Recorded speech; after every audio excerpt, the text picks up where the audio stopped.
ये भी एक हकीकत है कि जब मुसलमानों की नाइंसाफी की बात होती है तो माइक बंद हो जाता है।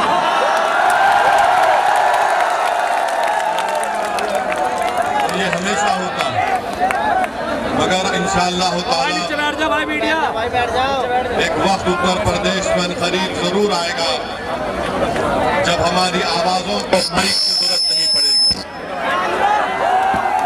और वो वक्त इंशाअल्लाह ताला आपको लाना पड़ेगा। वो आपके दिलों में जो जज्बात छुपे हुए हैं, उन जज्बात को आपको अपनी जबान से उसकी तर्जुमानी करना पड़ेगा और अपने ओट से आपको अपनी आवाज को मजबूत करना पड़ेगा। मेरे अजीज दोस्तों और बुजुर्गों, मैं आपसे अर्ज कर रहा था मुजफ्फरनगर के फसादात के बारे में। हो सकता है कि कोई यहाँ पर खड़े होकर ये सवाल करे कि असदुद्दीन ओवैसी, जब समाजवादी पार्टी की सरकार थी उस वक्त उत्तर प्रदेश विधानसभा में करीब 70 मुसलमान एमएलए जीत कर आए थे। मैं उन लोगों से ये सवाल मेरा होगा कि जब 70 के करीब एमएलए मुसलमान जीत कर आए थे, उस विधानसभा में थे, तो फिर ये मुजफ्फरनगर का कांड कैसे हुआ? मेरे अजीज दोस्तों और बुजुर्गों, आप इस बात को बखूबी समझते हैं कि अगर 70 एमएलए मुजफ्फरनगर के फसादात को रोक नहीं पाए और इंसाफ नहीं दिला पाए, तो फिर आप इसलिए हम इंसाफ नहीं कर पाए, ना उस फसाद को रोक पाए, क्योंकि जितने मुसलमान एमएलए जीत कर आए थे उनकी पार्टियों ने उनको कमजोर बनाकर रख दिया, उनकी जबानों पर ताला लगा दिया और उनसे कहा कि खबरदार, तुम अपनी आवाज नहीं उठाओगे। मजलिस इत्तेहादुल मुस्लिमीन आपसे वादा कर रही है कि अगर आपके वोट और अल्लाह के फजलो करम से मजलिस का उम्मीदवार विधायक बनकर उत्तर प्रदेश की विधानसभा में जाएगा, तो उसको हम पूरी इजाजत देंगे कि हर नाइंसाफी के खिलाफ आवाज उठनी चाहिए, चाहे मुसलमान पर हो या हमारे हिंदू भाई पर हो या दलित पर हो या बैकवर्ड क्लास पर हो। मजलिस नाइंसाफी को पसंद नहीं करती, मजलिस नाइंसाफी से नफरत करती है। और मेरे अजीज दोस्तों और बुजुर्गों, समाजवादी की सरकार थी, मुजफ्फरनगर का फसाद हुआ, इतनी बड़ी तादाद में पार्टीशन के बाद अगर लोग बेघर हुए तो करीब 40,000 और 50,000 के करीब गरीब मुसलमानों ने अपने गांव को, अपने घर को, अपनी जमीन को, अपनी लहलाती खेतों को, अपनी मस्जिदों की वीरानी को कबूल करना पड़ा। आज मैं आपसे वादा करने आया हूं कि आपको जमहूरी तरीके से, ताकि अब जब आप और हमने अपनी आंखों से उस मुजफ्फरनगर के फसाद को देखा, अगर हम ये नहीं चाहते कि इंशाअल्लाह दोबारा इस तरह के फसादात हो, तो अगर इसको रोकना चाहते हैं तो मेरी आपसे गुजारिश है कि ना सिर्फ मुजफ्फरनगर की जनता से बल्कि उत्तर प्रदेश के मेरे गयूर मुसलमानों से कि आपको एक सियासी ताकत बनना पड़ेगा, आपको अपनी क़यादत को बनाना पड़ेगा। मुजफ्फरनगर के मेरे गयूर भाइयों और बहनों, मैं मुजफ्फरनगर के मेरे साथियों, कब तक आप समाजवादी पार्टी के लिए, कांग्रेस के लिए, बीएसपी के लिए, आरएलडी के लिए आप कब तक दरी बिछाते रहेंगे? आप दरी बिछाते रहे और उनको उनके सरों पर आप अपना ताज रखते रहे। मैं आपसे वादा कर रहा हूं कि अब दरी बिछाने का वक्त नहीं है, अब आपको ताज पर बैठने का वक्त है, अपने सर पर ताज रखने का वक्त है। अब हम दरी नहीं बिछाएंगे, अब हम चादर नहीं फैलाएंगे, हम अपना हिस्सा उत्तर प्रदेश की सियासत में लेकर रहेंगे इंशाअल्लाह ताला। ये तब्दीली आपको पैदा करना है। आप कब तक इन तमाम पार्टियों के लिए, इनके नेताओं के लिए दरी बिछाते थे? कि ये नेता आ रहा है, समाजवादी का नेता, कांग्रेस का नेता, आरएलडी का नेता, बीएसपी का नेता। मेरे अजीज दोस्तों और बुजुर्गों, अब दरी बिछाने का वक्त नहीं है। अब आपको मंच पर खड़े रहकर उत्तर प्रदेश की विधानसभा में जाकर अपने मसाइल का हल तलाश करना पड़ेगा। यहाँ पे इतनी बड़ी ताकत में यहाँ पर है। 19% उत्तर प्रदेश के मुसलमान हैं, मगर आप मोहताज हैं। किसके मोहताज है? इन तमाम सियासी पार्टियों के। हर इलेक्शन में आपसे आकर कहा जाता है कि देखो ये विधानसभा के चुनाव आपके लिए जिंदगी और मौत का चुनाव है। मेरे अजीज दोस्तों, मेरे बुजुर्गों, मेरी इज्जतदार माँ और बहनों, बताओ आखिर कब तक आप वोट डालते रहेंगे इन तमाम पार्टी के नेताओं को? आज वक्त आया है कि आप एक करवट लें, एक बार फैसला ले लें कि अब की बार हम अपनी पार्टी मजलिस को वोट देंगे और अपनी सियासी आवाज को, अपनी क़यादत को मजबूत करेंगे। मैं उत्तर प्रदेश को अपनी मकबूलियत के लिए या अपनी अना की तस्कीन के लिए नहीं आया हूं। मेरी जिंदगी का एक ही मकसद है कि भारत का किसी भी हिस्सा हो जो मेरा और आपका मुल्क है, वतन अजीज में गरीब मुसलमानों की एक सियासी आवाज होनी चाहिए। भारत में हर समाज की एक सियासी आवाज है। अगर किसी की सियासी आवाज नहीं है तो उस कम्युनिटी का, उस समाज का नाम मुसलमान है। आपको डराया जाता है, आपको डराया जाता है कि मुसलमान अगर नेता बनेगा तो फिरका परस्ती में इजाफा होगा। मैं आपसे पूछना चाह रहा हूं, यही मुजफ्फरनगर में क्या तुमने कभी फिरका परस्त ताकतों का या आरएसएस का, तुमने बीजेपी का कभी आपने साथ किया? हरगिज नहीं दिया। आपने कभी बीजेपी का, आरएसएस का साथ नहीं दिया। आपने उन तमाम पार्टी को वोट दिया जो आपके बीच में आकर कहते थे कि हमको नेता बनाओ, हमको विधायक बनाओ, हमको वोट दो ताकि हम बीजेपी और आरएसएस को रोक सके। मेरे अजीज दोस्तों और बुजुर्गों, क्या मिला उत्तर प्रदेश के मुसलमानों को? क्या मिला उत्तर प्रदेश के मुसलमानों को? मीरठ का फसाद हुआ, तुमसे कहा गया मीरठ भूल जाओ, तो हाशिमपुरा हुआ। हाशिमपुरा कहा गया कि हाशिमपुरा भूल जाओ, तो मलियाना हुआ। फिर कहा गया मलियाना भूल जाओ, तो मुजफ्फरनगर हो गया। अब आकर कह रहे हैं कि मुजफ्फरनगर की बात मत करो।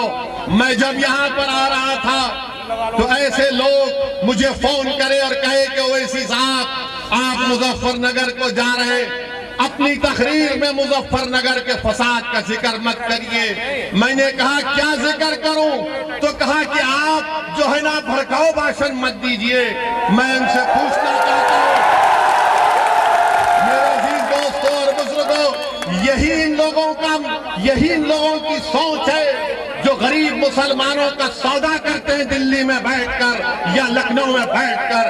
अरे नाइंसाफी का जिक्र करना चाहिए। मैं मुजफ्फरनगर का जिक्र, मैं मलियाना का जिक्र, हाशिमपुरा का जिक्र, मीरठ का फसादात का जिक्र वोट हासिल करने के लिए नहीं कह रहा हूं।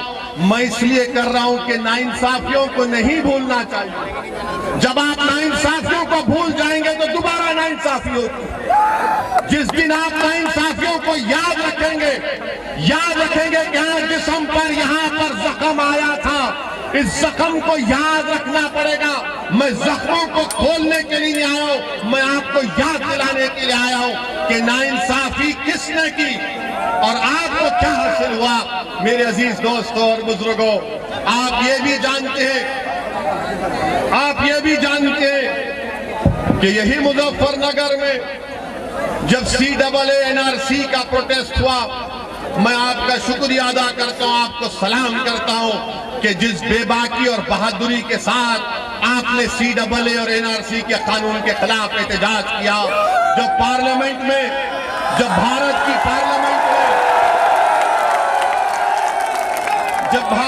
पार्लियामेंट में CAA और NRC का कानून पार्लियामेंट में आया, मेरे अजीज दोस्तों और बुजुर्गों, कांग्रेस पार्टी भी है, समाजवादी भी है, BSP भी है, ममता बनर्जी की पार्टी भी है, सब पार्टियां हैं जो अपने आप को नाम निहाद सेकुलर कहती हैं। बीजेपी ने कानून लाया, कौन था पार्लियामेंट में खड़े होकर जिसने पूरे देश के सामने बता दिया कि कानून भारत के संविधान के खिलाफ है?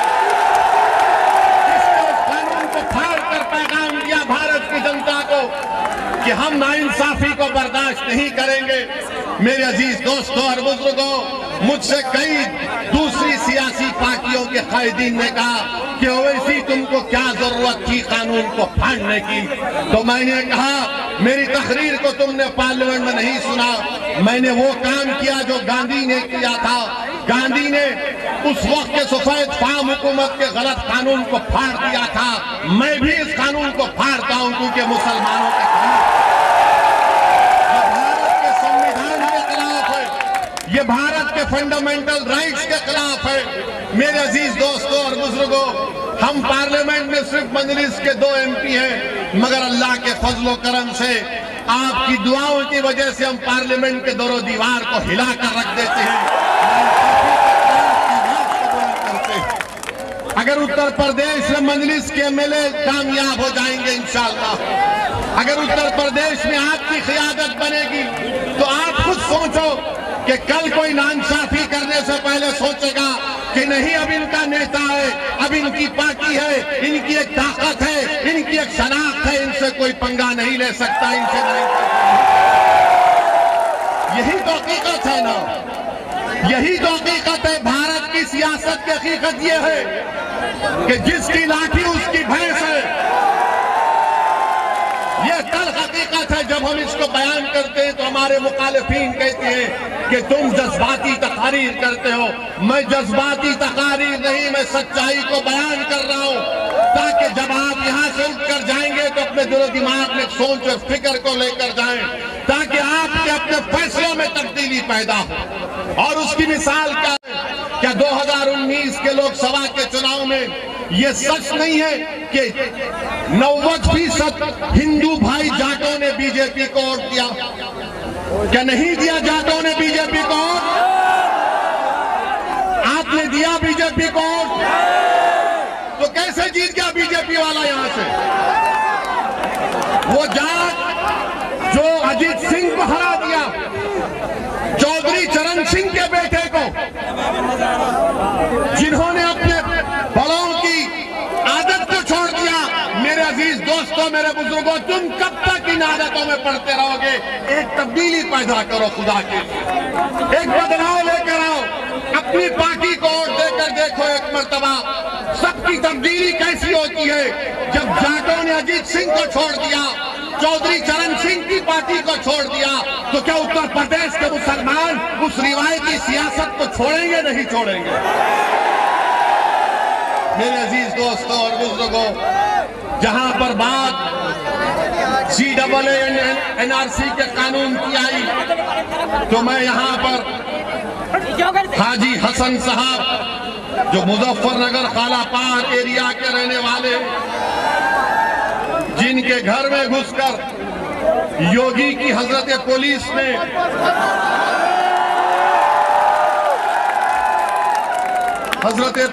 उनके घर में घुसकर उनके घर को लूटा, 5 लाख रुपए लूट लिए। वो 5 लाख जो हाजी हसन साहब अपनी पोती की शादी के लिए रखे थे, और फिर उसके बाद हम पे नारे लगाए गए कि पाकिस्तान या कब्रिस्तान। और हर तरफ तमाशा यह है कि उनके बेटे शाहिद को गिरफ्तार कर लिया गया, उनके बेटे को गिरफ्तार कर लिया गया। फिर एक 26 साल का नूर मोहम्मद, इसको गोली लगी, इसको मुजफ्फरनगर में दफनाने नहीं दिया गया, बल्कि कहा गया कि मीरठ में इसको दफना दो। मेरे अजीज दोस्तों और बुजुर्गों, ये तमाम चीजें आपके सामने हैं। हम कब तक अपना खून बहाते रहेंगे? हम कब तक अपने ख्वाबों को चूर करते रहेंगे? हम कब तक अपने दिल की ख्वाहिश को इन तमाम पार्टी के सियासी नेताओं के कदमों में लाकर अपने ख्वाबों को बिछा देंगे? याद रखो, आपके ख्वाब आप पूरा करेंगे, आपकी मंजिल आप तय करेंगे, आपके फैसले आप करेंगे, आपका वोट आपकी पार्टी को मिलेगा।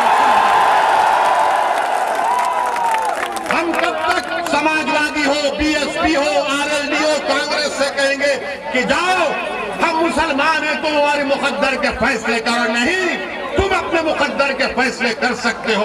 अल्लाह ने तुमको ताकत दी है, अल्लाह ने तुमको उनसे ज्यादा समझ दी है, अल्लाह ने तुमको उनसे ज्यादा दूरंदेशी दी है। सिर्फ आपको एतमाद की जरूरत है। और लोग कहेंगे कि ओवैसी आकर तुमसे कह रहा है कि खतरे मोल लो। अरे मैं तुमसे ये नहीं कह रहा हूं कि खतरे मोल लो, मैं तुमसे कह रहा हूं कि हमारी जिंदगी का फैसला और मौत का फैसला अल्लाह कर चुका है। हमको जिद्दोजहद करना है, हमको मेहनत करना है। आपके वोट की क्या अहमियत है बताइए, आपके वोट की अहमियत क्या है बताइए। आपने तो इन तमाम सेकुलर पार्टियों को वोट दिया, मगर बीजेपी जीतती जा रही है। हम भी चाह रहे हैं कि इंशाअल्लाह ताला उत्तर प्रदेश में दोबारा योगी की सरकार ना बने, दोबारा योगी मुख्यमंत्री ना बने। मगर ये लोग आकर क्या कहेंगे कि मुजफ्फरनगर में अगर वोट मुसलमानों का डिवाइड हो गया तो बीजेपी जीत जाएगी। ये बोलते हैं ना। अगर मुसलमान में देखो, आपके कान में आकर जैसा शैतान वसवसे डालता है, इस तरह के शैतान के एजेंट दुनिया में बहुत है। ये आकर कहेंगे कि देखो, अगर तुम वोट नहीं डालोगे तो बीजेपी को फायदा होगा। हम उस हजरत इब्लीस की औलाद से पूछना चाहते हैं।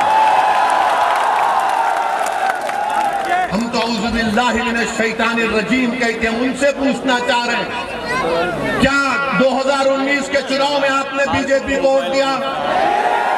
आपने क्या 14 में आपने दिया था? क्या आपने 17 के विधानसभा के चुनाव में दिया था?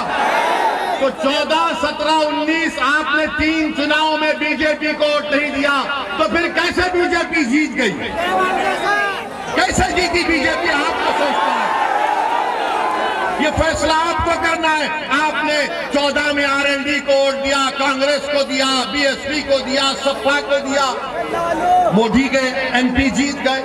17 के विधानसभा के चुनाव है, हम तो नहीं थे यहाँ पर, बीजेपी जीत गई। 19 में मैं एक सीट पर नहीं लड़ा, मजलिस नहीं लड़ी, बीजेपी जीत गई। मेरे अजीज दोस्तों और बुजुर्गों, इस बार आप गलती नहीं करेंगे, इस बार आप ये गलती हरगिज नहीं करेंगे इंशाअल्लाह। यकीनन बीजेपी को रोकेंगे, मगर बीजेपी को रोकने का मतलब ये नहीं है कि मैं इनकी गुलामी करता रहा हूं। बीजेपी को हराएंगे जरूर इंशाअल्लाह ताला, मगर इसका ये मतलब नहीं है कि मुझे तुम खबर में उतारोगे, मेरे घर को खंडेर बना दोगे, मेरे नौजवान को गोली मार दोगे, या जो बच जाएगा उसको जेल में डाल दोगे, मेरे बच्चों को स्कूल नहीं मिलेगा, इंटर कॉलेज नहीं मिलेगा। मगर ये लोग आकर कहेंगे वोट हमको दो, नेता हम बनेंगे। ये नहीं हो सकता। वोट भी आपका होगा, नेता भी आपका होगा, रोशन मुस्तकबिल भी इंशाअल्लाह आपका होगा। और जो लोग हमसे कहते हैं, जो लोग आकर मजलिस पर तनकीद करते हैं कि मजलिस एक फिरका परस्त पार्टी है, मजलिस जीतेगी तो फिरका परस्ती बढ़ेगी। अरे कौन सी तुम सेकुलरिज्म की बात कर रहे हो? मेरे अजीज दोस्तों और बुजुर्गों, मेरी इज्जतदार माँ और बहनों, ये जो मुसलमानों से नफरत है किस हद तक पहुंच गई, इसकी एक मिसाल देता हूं। मुसलमानों से फिरका परस्ती किस हद तक आसमानों को छू रही है, एक मिसाल देकर चले जाऊंगा। पाकिस्तान और इंडिया का क्रिकेट मैच हुआ ना?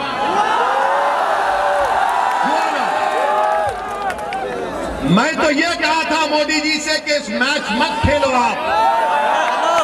मैं तो कहा था कि मैच इसलिए मत खेलो क्योंकि पाकिस्तान से टेररिस्ट कश्मीर पे आके वहां के सिविलियन को गोली मार रहे, हमारे 10 सिपाहियों को मार दिया। मगर मैच हुआ, खेल है, 11 खिलाड़ी क्रिकेट मैच में खेलते हैं एक तरफ एक टीम में। बदकिस्मती से भारत हार गया, तो किस पर इल्जाम लगाया शिकस्त का? किस पर लगाया इल्जाम? बोलो, किस पर इल्जाम लगा? किस पर इल्जाम लगा? तो क्या शमी एक ही प्लेयर था 11 में?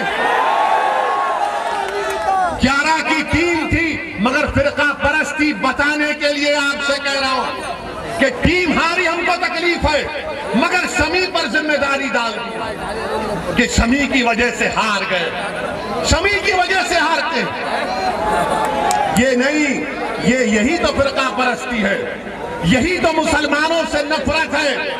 इसको आपको समझने की जरूरत है। मीडिया के लोग हमसे आकर पूछे, हमने कहा लो हमारा बयान हम कहते हैं तुमसे सुन लो।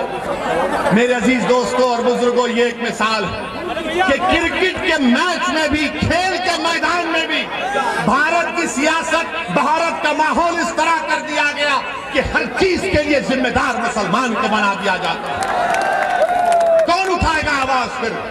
और लोग आकर कहेंगे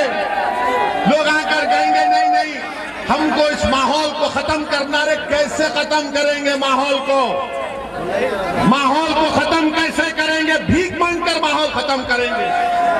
रोकर माहौल को खत्म करेंगे? नहीं। जमहूरियत आपको इस बात की इजाजत देता है कि आप सियासत में हिस्सा लें, अपने वोट से अपने उम्मीदवार को कामयाब करें। और अगर कोई आपसे बदतमीजी करना चाहता है तो आप कहें कि मंजलिस का ये कैंडिडेट हमारे सामने, तुम इससे बात करवा के। अच्छा, हैरत की बात की है, अफसोस की बात की है कि यहां पर शमी पर इल्जाम लगा दिया मुसलमानों से नफरत करने वालों ने। तो हमारे पड़ोसी मुल्क का एक मिनिस्टर है, पागल है बेचारा, पागल है। उसने कह दिया कि पाकिस्तान जीता तो इस्लाम की कामयाबी हो गई। अरे अहमक, दीन इस्लाम को क्रिकेट मैच से क्या करना है? दीन को क्रिकेट मैच से क्या करना है? मगर ये पड़ोसी के लोग समझ में नहीं आता। अल्लाह का शुक्र है कि हमारे बुजुर्ग नहीं गए वहां पर, वरना इन पागलों को हमको देखना पड़ता। जो लोग गए उनको बर्दाश्त कर। जब हम इन फिरका परस्तों को कह रहे हैं तो उनको भी कहना पड़ेगा। पड़ोस के जो मिनिस्टर ने बयान दिया, अरे ये तुमको शर्म नहीं है कि तुम्हारे मुल्क को चीन के पास गिरवी करती हो और तुम इस्लाम की बात करते हो? वो चीन जो जिंजियांग में मुसलमानों को, 20 लाख मुसलमानों को कैद में बंद कर दिया, जिनको जबरन सूअर खिलाया जा रहा है चीन में, आज वो मिनिस्टर इस्लाम की कामयाबी की बात करता है। अरे मिनिस्टर, पाकिस्तान में तुम एक मलेरिया की दवा नहीं बना सकते, तुम एक मोटरसाइकिल का टायर तैयार नहीं कर सकते। भारत बहुत आगे है, भारत से पंगा मत लो। ये हमारा घर का मामला, हम घर में तय कर लेंगे। हमको पाकिस्तान से कभी मतलब था ना कभी रहेगा। और हम ये हमारे शमी को गाली देने वालों से कहेंगे, प्यारे, शमी के जैसा बॉलर फिर कभी नहीं मिलेगा भारत को। मगर दुश्मनी करना है, नफरत फैलाना है, हमारे हिंदू भाइयों में नफरत फैलाना है कि देखो 11 की टीम में 1 से हार गए।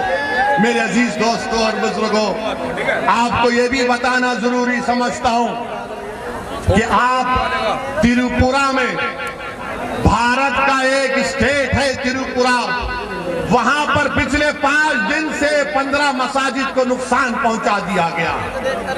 15 मसाजिद को नुकसान पहुंचा दिया गया, बाज़ मसाजिद को जला भी दिया गया।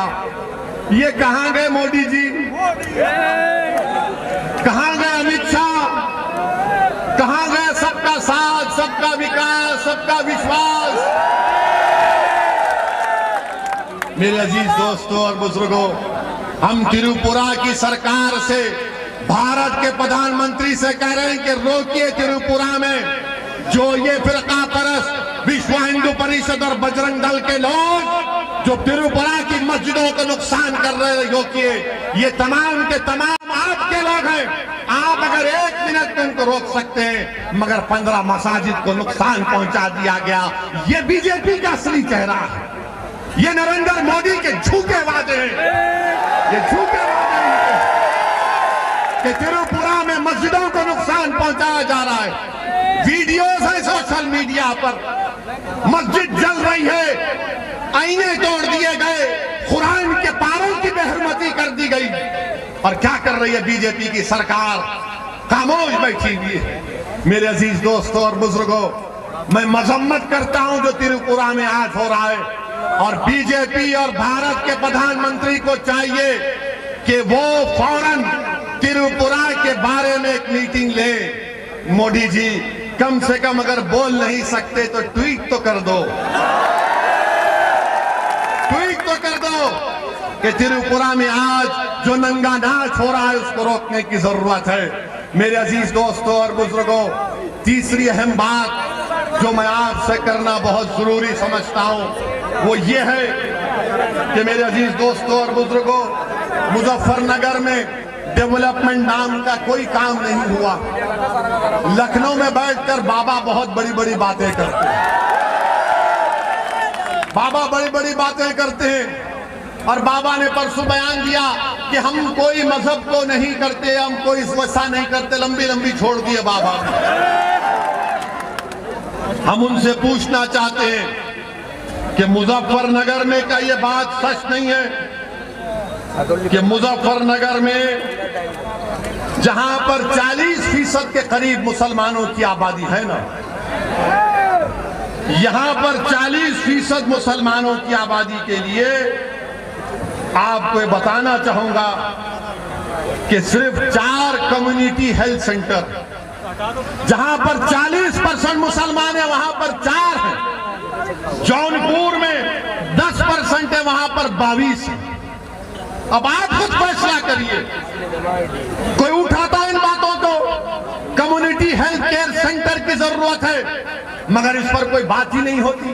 और फिर तीसरी बात जो इसमें अहम बात की है कि मुजफ्फरनगर का फसाद हुआ और यही योगी सरकार ने 70 केसेस को वापस ले लिया। कितने? 70 से ज्यादा केसेस को, इनके बड़े बड़े नेताओं के खिलाफ केसेस को वापस ले लिया। इनका एक एमएलए है विक्रम सैनी कठौली का, बीजेपी का एमएलए, जिसको कोर्ट ने बरी कर दिया। किस बुनियाद पर कि इसके खिलाफ एविडेंस नहीं है? क्या सरकार का काम नहीं है कि उसके खिलाफ अपील की जाए? अपील नहीं होनी चाहिए, अपील होनी चाहिए, मगर बीजेपी की सरकार अपील नहीं करती, केसेस को वापस ले लिया जाता है। मेरे अजीज दोस्तों और बुजुर्गों, वहीं पर मैं आपको ये भी बताना जरूरी समझता हूं कि आप देखते हैं कि आप मोदी जी आए कल या 2 दिन पहले आकर उत्तर प्रदेश में 6 या 7 मेडिकल कॉलेज का इफ्तिताह किया। मगर हम मोदी जी से, योगी से पूछना चाहते हैं, सत्ता में तो आप है ना, 5 साल में आपने क्या किया? आपको जानकर हैरत होगी कि आयुष्मान भारत का जो बजट है वो कितना इस्तेमाल हुआ, कितना इस्तेमाल हुआ आयुष्मान भारत बजट का, उसका चंद फीसद भी इस्तेमाल नहीं होता है। मेरे अजीज दोस्तों और बुजुर्गों, ये नाइंसाफियों के खात्मे के लिए, आपकी एक आजाद सियासी आवाज के लिए मैं आपसे अपील करने आया हूं कि मजलिस इत्तेहादुल मुस्लिमीन के हक में अपने वोट का इस्तेमाल करिए। डरने और घबराने की जरूरत हमको और आपको नहीं है, हमको सिर्फ अल्लाह से डरना है। हमको अल्लाह से अपने रिश्ते को मजबूत करना है, हमको रसूल अल्लाह सल्लल्लाहु अलैहि वसल्लम से अपनी निस्बतों को और अपने गुलामी के रिश्तों को मजबूत करना है। याद रखिए, अगर आप डर डर कर इसी तरह अपने वोट का इस्तेमाल करते रहेंगे तो फिर क्या हासिल होगा? बताइए, क्या हासिल होगा आपको? और अगर कोई ये कह रहा है, अगर कोई ये कह रहा है कि एनपीआर नहीं होगा, झूठ कह रहा है आपसे। आज हिंदू अखबार में भारत की मायनाज जर्नलिस्ट है विजेता सिंह की रिपोर्ट पढ़िए, जिसमें कहा गया कि मोदी सरकार सेंसस के साथ एनआरसी और एनपीआर करेगी। और वो क्या है? वो खतरा है तमाम भारत के मुसलमान और दलितों के लिए। सेंसस के साथ एनपीआर होगा, एनआरसी होगा और उसमें सवालात पूछे जाएंगे कि बताओ तुम्हारे माँ बाप कहाँ पैदा हुए थे, बताओ उनका बर्थ सर्टिफिकेट क्या है, बताओ तुम्हारी मादरी जबान क्या है। ये क्यों पूछा जा रहा है आपको मालूम? जब लिस्ट बन जाएगी तो तहसील ऑफिस में लिस्ट लगाई जाएगी कि देखो इसमें असदुद्दीन ओवैसी का नाम है, और वो तहसीलदार के पास कोई भी जाकर ये ऑब्जेक्शन डाल सकता है कि असदुद्दीन ओवैसी भारत का नागरिक नहीं है, मैं ऑब्जेक्शन करता हूं इसकी शहरियत पर, तो मुझे अपनी शहरियत को साबित करना पड़ेगा। ये काम बीजेपी करने जा रही। इसके आगे तुमने क्या किया तेलंगाना में? हमारे पास तेलंगाना रियासत में 7 एमएलए मजलिस के। हमने अपने चीफ मिनिस्टर मुख्यमंत्री से बैठकर कहा, पूरे तमाम मुसलमानों की तंजीमों को लेकर गए, जिसमें जमीयतुल उलमा भी शामिल, जिसमें जमात इस्लामी, तबलीगी जमात, अहले हदीस, अहले सुन्नत, सबको लेकर गए, शिया भी थे। सबको ले जाकर हमने चीफ मिनिस्टर से कहा कि आप सेंसस करेंगे, एनपीआर नहीं करेंगे। चीफ मिनिस्टर ने तय खून दिया, तो हमने कहा तय खून की कोई अहमियत नहीं है, असेंबली में खड़े होकर दो। तो असेंबली में रेजोल्यूशन हमने पास कराया, करारदाद को मंजूर करवाया कि तेलंगाना में सेंसस होगा, एनपीआर नहीं होगा। ये आपकी ताकत होती है। लोग बोलते हैं कि तुम्हारे पास 7 एमएलए हैं, तुम क्या कर सकते। हमको मंत्री संतरी बनने का शौक नहीं है, मुझे मंत्री बनने का शौक नहीं है। मुझे आपको इंसाफ दिलाने से मतलब है, मुझे गरीब मुसलमानों को इंसाफ दिलाने से मतलब है। आपने सबको वोट डाला, कोई संतरी बना, कोई विधायक बना, कोई मंत्री बना, कोई ऊंचा चला गया, मगर इतना ऊंचा गया कि जिसने उसको ऊंचाई पर पहुंचाया उनको ही भूल गया। मेरे अजीज दोस्तों और बुजुर्गों, ये मोदी सरकार सेंसस के साथ ये हरकत करना चाहती है। हम मोदी सरकार को बताना चाह रहे हैं कि अगर एनपीआर होगा मोदी जी, तो खुदा की कसम असदुद्दीन ओवैसी मुजफ्फरनगर आकर एहतजाज करेगा इंशाअल्लाह। हम खामोश नहीं बैठेंगे। बताइए किसके पास भारत में बर्थ सर्टिफिकेट है? क्या आपके माँ बाप के पास बर्थ सर्टिफिकेट निकलेगा? क्या निकलेगा बर्थ सर्टिफिकेट? वो यूपी का बच्चा है जो इंदौर गया, इंदौर मध्य प्रदेश में गया, उसका नाम तस्लीम था, चूड़ियां बेच रहा था, तो उसको मारा गया कि तू कुछ और हरकत कर रहा है। तो उसको जेल में क्यों डाल दिया गया मालूम आपको? अब तक 3 हफ्ते से तस्लीम जेल में है, कोई गलती नहीं है। गलती सिर्फ उसके आधार कार्ड में एक नाम की गलती है, तो कहा गया तेरा आधार कार्ड झूठा है। और तस्लीम पिछले 3 हफ्ते से मध्य प्रदेश की जेल में है।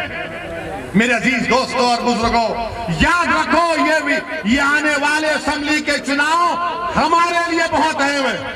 अगर आप अपनी क़यादत को मजबूत करेंगे, अगर आप अपनी आवाज को मजबूत करेंगे, तो कोई लड़ने वाला होगा आपके लिए। आपने कभी इस नेता को चुना तो वो कभी बीएसपी में थे, कभी दाढ़ी थी तो दाढ़ी कटाकर सपा में चले। मैं किसी का नाम नहीं लेना चाहता हूं, मैं नाम नहीं ले, आप जानते हैं, आप जानते हैं हमारी दाढ़ी है, अल्हम्दुलिल्लाह रहेगी। थोड़ी काली थी, अब व्हाइट हो रही है, और इसके जिम्मेदार हमारे घर वाले हैं, धूप नहीं है। मगर मेरे अजीज दोस्तों और बुजुर्गों, ये दल बदल की सियासत से काम नहीं चलने वाला है कि अगर उनको सिर्फ अपनी पड़ी है, मगर कौम के बारे में कौन सोचेगा, मिल्लत के बारे में कौन सोचेगा, लीडरशिप कौन बनाएगा, कौन आवाज बनेगा मजलूमों की? हम मजलूम हैं, वो जालिम बैठे हैं इख्तिदार की कुर्सियों पर। हमको अपनी मजलूमियत को समझते हुए जालिम के जुल्म को रोकना पड़ेगा। अगर नहीं रोकेंगे तो नतीजा देख रहे हैं कि उत्तर प्रदेश में हजारों की तादाद में हमारे कुरैश भाई बेरोजगार हो चुके हैं, हजारों की तादाद में कुरैश भाई बेरोजगार हो चुके हैं। बुनकर का कारोबार करने वाले हमारे अंसारी भाई, उनके पावर लूम बंद पड़े क्योंकि योगी सरकार ने उनकी माशियत को बर्बाद कर दिया, बरकी की बिजली की कीमतों में इजाफा करके। मेरे अजीज दोस्तों और बुजुर्गों, ये मसाइल हमारे हैं ना, इन मसाइल पर कौन आवाज उठाएगा? और जहां तक बीजेपी का सवाल है, लोग बहुत सी बातें करते हैं कि आप बीजेपी के बारे में नहीं बोलते। अरे जितना हम मोदी के बारे में बोलते शायद ही कोई बोलता हो। क्या पार्लियामेंट में खड़े होकर हमने कहा था कि मोदी जी आप दोबारा प्रधानमंत्री बन जाएंगे? किसने कहा था? मुलायम सिंह यादव ने कहा था। कि हमने पार्लियामेंट में जाकर मोदी जी के गले मिल लिए? कौन गले मिला था? कि हमने अपनी बेटी की शादी में मोदी को बुलाया था? किसने बुलाया था? आप सब करेंगे प्रधानमंत्री बन जाओ, तुम गले भी मिलेंगे। और जब ओवैसी आकर उत्तर प्रदेश के मुसलमानों से कहेगा कि नेता बनो, लीडर बनो, कायद बनो, तो बोलेंगे तुम्हारे वोट काटने आए हैं, तुम्हारा दुश्मन है। हम तुमको वोट डालते रहेंगे, हम तुम्हारे लिए दरी बिछाएंगे, तुम्हारे सर पर ताज रखेंगे, और हम भीख का कासा लेकर अपने बच्चों की जिंदगी की भीख मांगेंगे। मेरे अजीज दोस्तों और बुजुर्गों, हमको जमहूरियत हक देती है कि हम अपने मसाइल को हल करें। आप देखिए, तेलंगाना में हमने गवर्नमेंट पर दबाव डालकर वहां पर तेलंगाना में 60,000 मुसलमान बच्चे और बच्चियां बगैर फीस दिए गवर्नमेंट के स्कूल में पढ़ती है, क्लास 6 से क्लास 12वीं तक। बेहतरीन स्कूल है। क्या इस तरह का काम उत्तर प्रदेश में नहीं किया जा सकता? क्या अब आपको बच्चों को, अपने बच्चे और बच्चियों को पढ़ाने का शौक नहीं है? हर मुसलमान को है, मगर पैसे नहीं है पढ़ाने के लिए, हकीकत है। मेरे अजीज दोस्तों और बुजुर्गों, और फिर मोदी की हुकूमत है, कितनों के पास मोटरसाइकिल, हाथ उठाओ। साइकिल चला रहे लेकिन कितनों के पास पेट्रोल की गाड़ी है? आप जब पेट्रोल स्टेशन जाते तो 104, 107 रुपया पर लीटर दलाते हैं ना। और जब दलाते हैं, दलाकर आप पैसे देने जाते हैं, सामने पोस्टर पर मोदी जी नजर आते हैं। वो देश के इन मोटरसाइकिल चलाने वालों को पैगाम दे रहे हैं कि बेटा लो पेट्रोल और मैं तेरा खून चूस रहा हूं। 107 रुपये मोदी जी, क्या आपने कमाल कर दिया, वाह वाह वाह। और फिर पेट्रोल 107, 104 रुपये में हो गया, तो यूपी का एक निराला मिनिस्टर है जो बोला कि पेट्रोल दलाता ही नहीं है कोई। अजीब आदमी है, अजीब आदमी है। अनेक कह रहा है कि वो पेट्रोल दलाता ही नहीं है। अच्छा, एक और इनका बहुत अक्लमंद आदमी है जो कहा कि मोदी जी ने कोविड का वैक्सीन लगाया तो उसमें पैसे चले गए। मेरे भाई, आप थम्स अप हो सकते हो, वैसी थम्स अप नहीं है। हम थोड़ा बहुत पढ़ना लिखना जानते हैं। भारत सरकार ने कोविड के वैक्सीनेशन के लिए 35,000 करोड़ रुपए मुख्तसस किए थे बजट में। तो पेट्रोल क्यों बढ़ाया जा रहा है?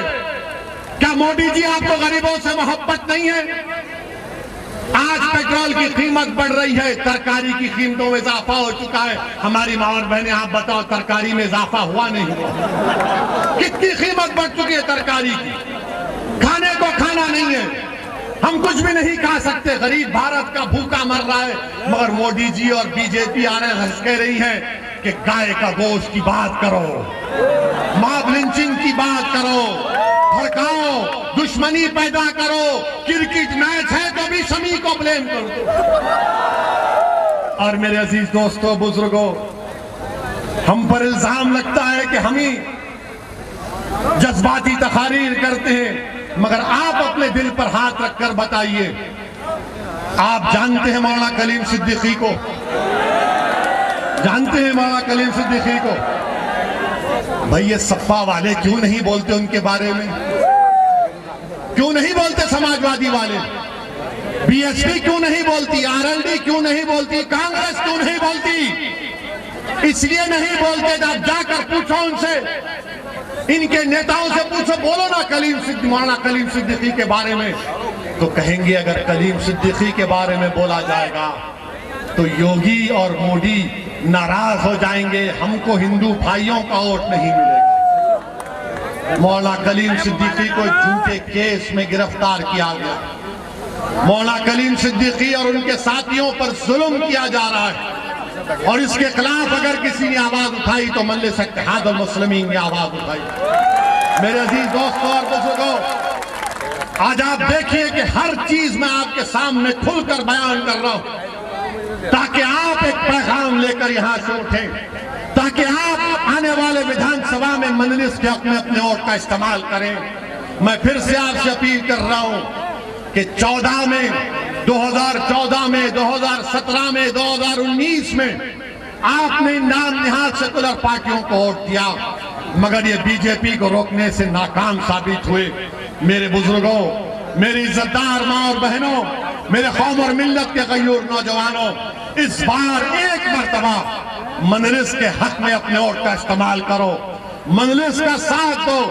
याद रखो, अगर आज समाजवादी, बीएसपी, कांग्रेस, आरएलडी में अगर मुसलमानों की तरफ कोई देख रहे हैं तो क्यों देख रहे हैं आपको मालूम? अगर मजलिस असदुद्दीन ओवैसी यूपी को नहीं आता तो ये मुसलमानों की तरफ देखते भी नहीं। एक एमपी है साबिका, इनका भी नाम लेना नहीं चाहता हूं, वो अपने फेसबुक पर मजलिस की तारीफ लिखे और ओवैसी की तारीफ लिखे। हमारे जिम्मेदारों ने उनसे राब्ता किया और बोला कि साहब आपने बड़ी तारीफ की, तो कहा कि तहज्जुद में उठा था, दिल में तकलीफ हो रही थी तो मैंने लिख दिया। हमारे लोग खुश हो गए, मैं मुस्कुरा रहा था। मेरा ठीक है। 2 दिन के बाद मालूम हुआ कि अखिलेश यादव के बगल में खड़े होकर फोटो ले रहे हैं। हमारी तारीफ लिखेंगे तो अखिलेश बोलेगा आजा मेरे पास। मजलिस के डर से बुला रहे हैं। तो मालूम हो गया कि उत्तर प्रदेश के मुसलमानों में मजलिस अपना घर बना चुकी है, एक मुकाम पैदा कर चुकी है। अखिलेश यादव हो, कांग्रेस हो, आरएलडी हो, तुम नेताओं को ले लो, मैं जनता को अपने साथ लेके जाऊंगा। जनता के बगैर कोई नेता नहीं है, ठेंगा रहता है। जनता है तो नेता है, अवाम है तो कायद है। अवाम कायद को बनाती है, जनता नेता को बनाती है। आज उत्तर प्रदेश की मुसलमान जनता इस बात को तय कर चुकी है कि हम अपने नए नेता को बनाएंगे, अपनी पार्टी को मजबूत करेंगे। मेरे अजीज दोस्तों और बुजुर्गों, मेरी आपसे सिर्फ यही गुजारिश है दोबारा कि मजलिस को मजबूत करिए, हर बूथ पर अपनी पार्टी को मजबूत करिए। अगर मैं आप तक नहीं पहुंच सका तो मुझे माफ करिए, मगर आपसे एक वादा कर रहा हूं, मैं सिर्फ ये इलेक्शन लड़ने के लिए नहीं आया।